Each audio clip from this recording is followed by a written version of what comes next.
All right, so let's talk about this project, F211. This is inspired by something I learned recording Paul's Security Weekly podcast. An expert came on, and he said, pen testers know that if you're pen testing a company and you get somebody to click on a link and you get the ability to run code on their machine, and you find that they have like LastPass or a password manager, that's great. You just go in there and steal all the passwords. And I'm like, hey, wait.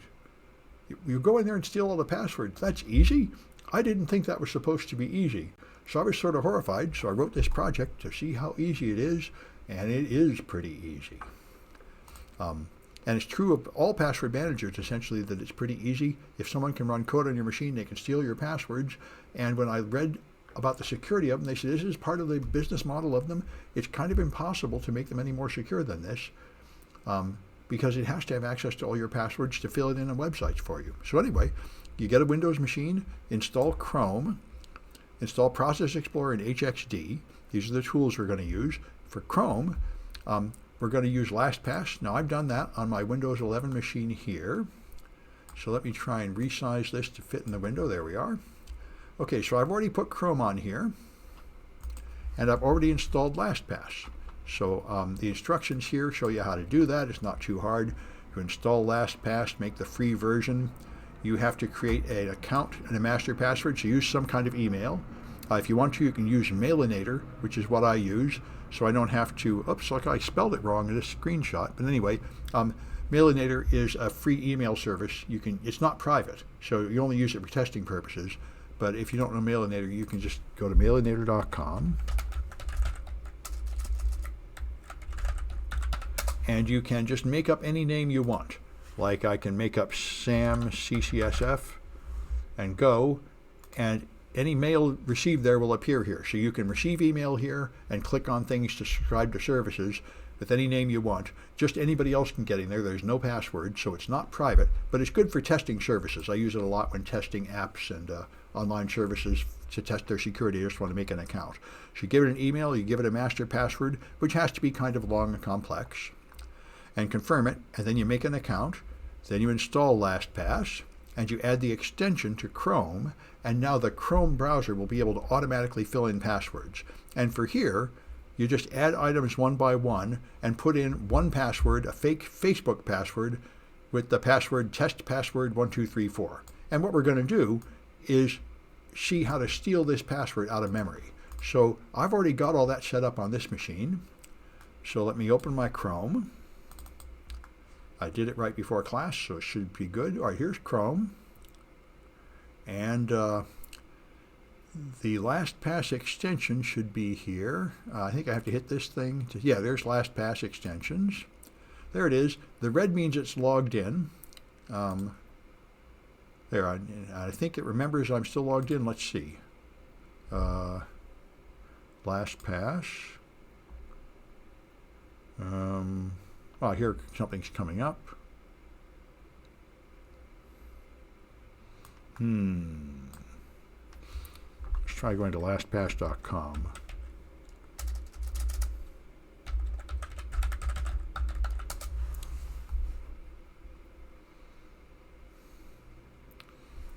All right.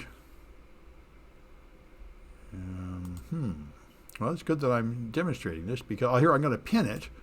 There, now I can always see it. This is the way I generally use it. And looks like it's not drawing correctly. There's LastPass. Yeah, something went wrong. I'm going to close Chrome and relaunch it. This happened to me at Firefox too earlier. I think it might have to do with the Windows 11 beta version I'm using here. But anyway, there should be a LastPass icon showing there. And it isn't. There it is. Good. This is what it should look like. And when it turns red, that means you're logged in. All right, good.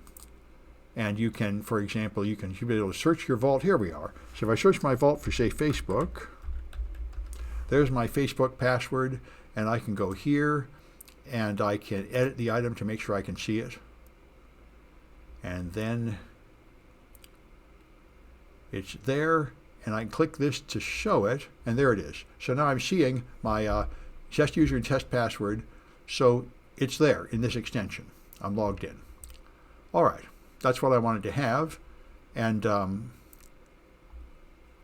So now I want to show you how we're going to find this. And let me go back to my instructions here. So now what we do is we go into Process Explorer and we find the processes with -- extension process here, which I'm going to have to, I replaced this image and now I see that the image I got here doesn't have it. I'll demonstrate it live and I'll replace that image later. All right, so let me get back to the Windows 11. So let's get back to Process Explorer, which on this machine is installed in the Tools folder. Here it is, Process Explorer.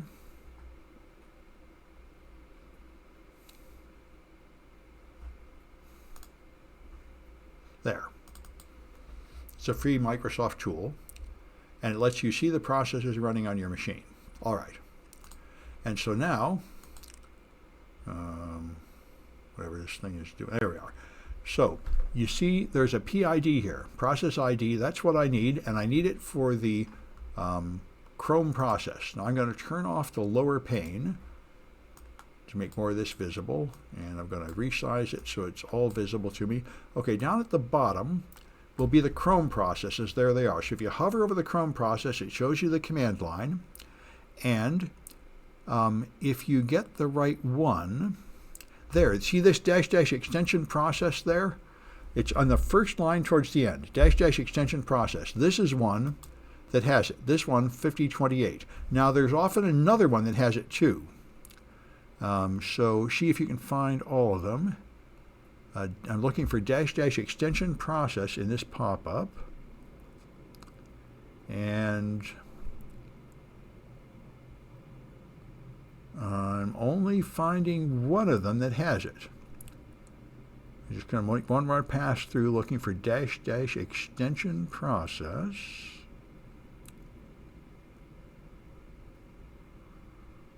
It moved because something changed up there. That's annoying, but it happens.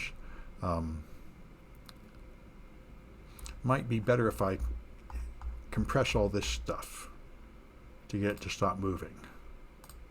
There. That might be better. All right, so from the bottom, this does not have extension process. This one does in the first line, -- extension process. This one does not.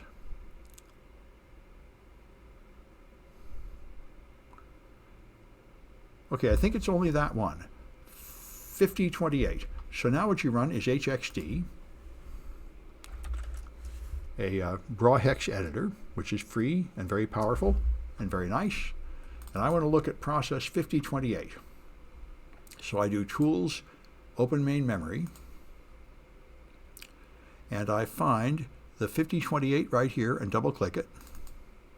And there's the memory containing this. And now I can search, find, and I can search for the test password I used, which was test password 1234. There it is, test password 1234, and it's going to be in Unicode encoding. This is the Microsoft default, and there it is. So the password is just sitting there in memory, and that's all right. And okay, and yeah, all right.